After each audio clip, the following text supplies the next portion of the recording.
So it's looking like Ben Whittaker has turned down the rematch with Liam Cameron, and it's a fight I'm interested in, mainly because I'm a light heavyweight myself, and also because in my opinion, it's a fight that's got to happen, mainly for Ben's sake, because he was the rising star and had it all to prove, and failed miserably. And what everybody loves is a story. Ben Whittaker, the standout amateur, Olympic silver medalist, he turns professional and all the eyes are on him because he looks the part, he's a good talker, he's highly skilled and he's got those silky moves.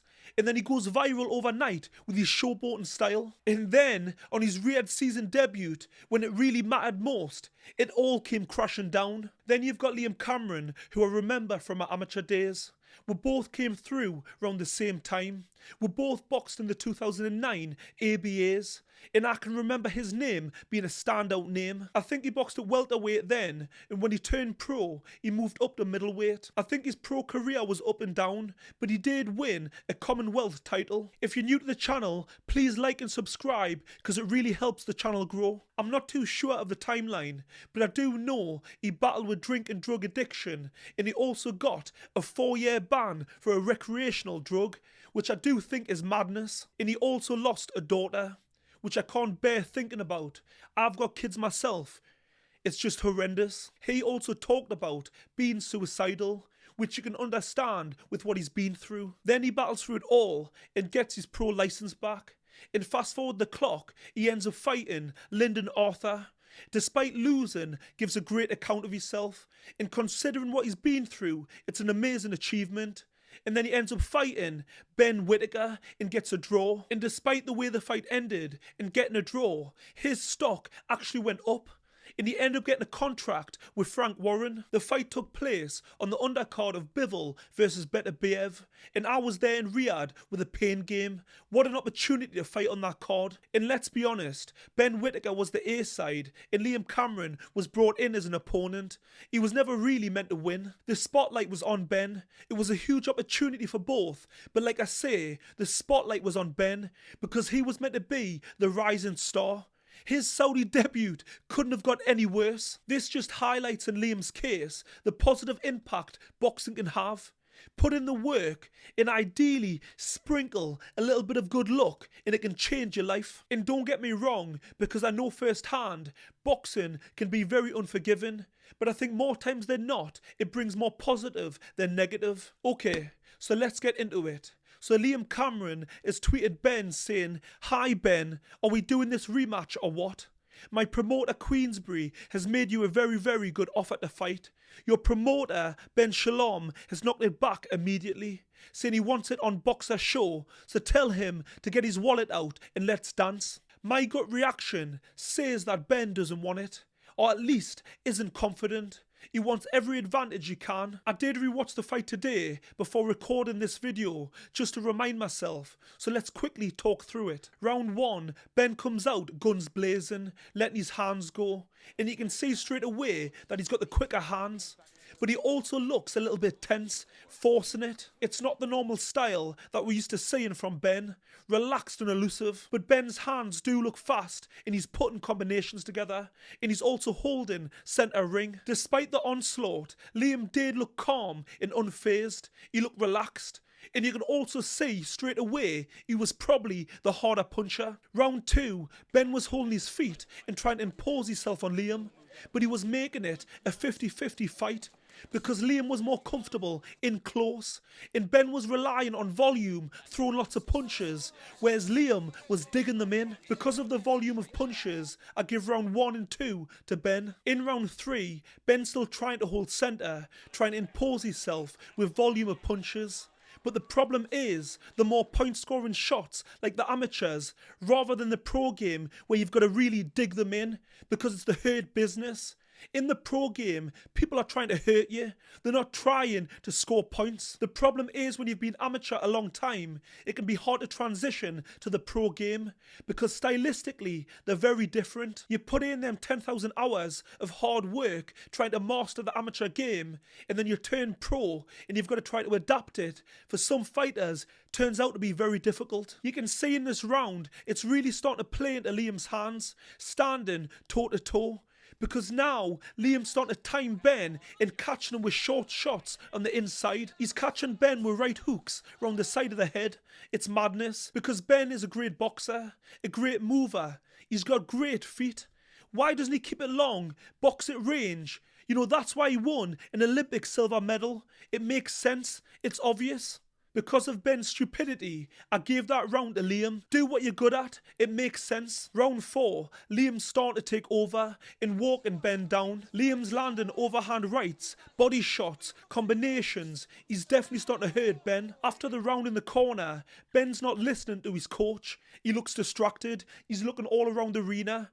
I mean, he's probably thinking, what the hell's going on? This isn't part of the plan.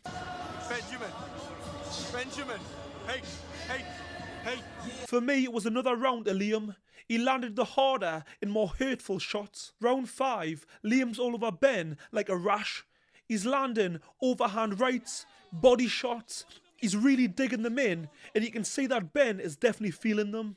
He's definitely hurting them. You can see that Liam looks comfortable and he's grown in confidence. Ben's lost the sting and the snap in his shots, and his defense is just evaporating. He's getting touched more and more, and you can see his legs are looking really heavy. And Ben keeps landing below the belt. I don't know if it's intentional or if it's just fatigue. I'm not sure if it's dirty tactics because things aren't going his way. Then the over the ropes incident happens, and I've watched it quite a few times now, and I still think that Ben pulled him over. Let me know what you think. If you disagree, put it in the comment section. In my opinion, my humble opinion, Liam landed just as hard, but only Liam got back to his feet. I think Ben Whittaker definitely quit, especially when you see Ben like this, then quickly looks up and then puts his head back down. I'm not buying it. My takeaways from the fight. First of all, Liam Cameron was winning. I scored it the first 2 rounds to Ben. The last 3 were to Liam Cameron. The fight was only going one way, and that was a win for Liam Cameron, even maybe by stoppage. Ben just fought the completely wrong fight. He tried to fight him rather than box him. He's a great boxer. That's why he won an Olympic silver medal. You know, Liam Cameron is physically stronger, he punches harder, and he's more experienced. It was a bad idea, huge mistake. The question is, could Ben Whittaker win a rematch? And I say he can, providing he follows the right tactics and works to his strengths, not to Liam Cameron's. If Ben doesn't take the rematch, the boxing world will come down on him. He'll get some serious stick.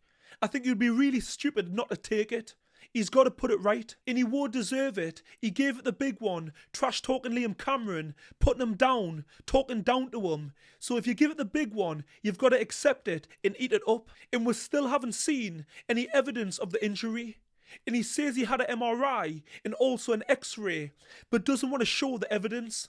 I mean, why? Why wouldn't you prove it? Unless it's a lie. I seen Ben's interview with Carl Froch, and Carl says, why didn't you try to get up? And that's the other thing. Why didn't he? I know why. Because it was a lie.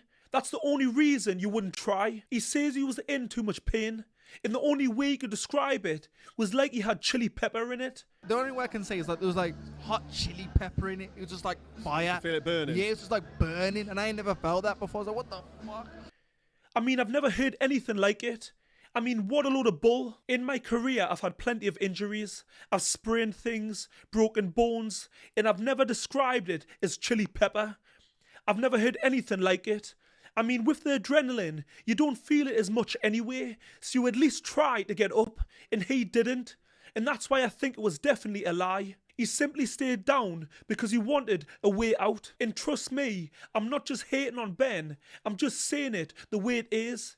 And I actually boxed with Ben for England years ago, and he's actually a nice guy. It's got nothing to do with that. I'm just spitting facts. And to be totally honest, I like what Ben does in the ring. I think he's a great boxer, and I like his showboating style, and I respect what he's achieved in boxing. But I do think the rematch, putting a wrong right, is a must for his career. I really think for Ben, this fight's been a blessing in disguise, because he's came away with a draw. Despite the ending, he's got no real blemish on his record. He now knows exactly where he's at. He knows what he's good at. He's a good boxer.